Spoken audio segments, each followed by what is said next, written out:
वस्सलाम अला मन ला नबी अबादा अम्मा बाद। इस्लामी भाइयों, इंसान अगर किसी मजलिस या इज्तिमा या नशिस्तगाह में पहुँचे और हाजिर हो तो वहाँ मौजूद लोगों को सलाम करे।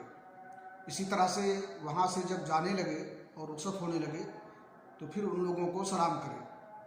जैसा कि सुनन नबी दाऊद की हदीस में है, रसूल अकरम सल्लल्लाहु अलैहि वसल्लम ने फरमाया, इज़ा इंतहा अहदुकुम इलल मजलिस फलयुसल्लिम व इज़ा अरादा अन यक़ूम फलयुसल्लिम फलैसतिल ऊला बिअहक्का मिनल आखिरा।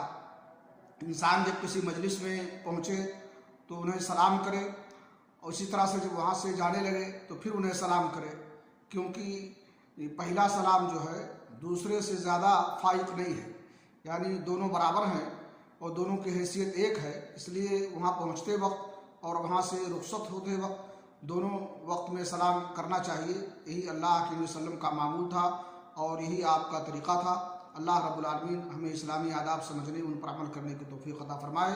व आखिरु दावाना अल्हम्दुलिल्लाहि रब्बिल आलमीन।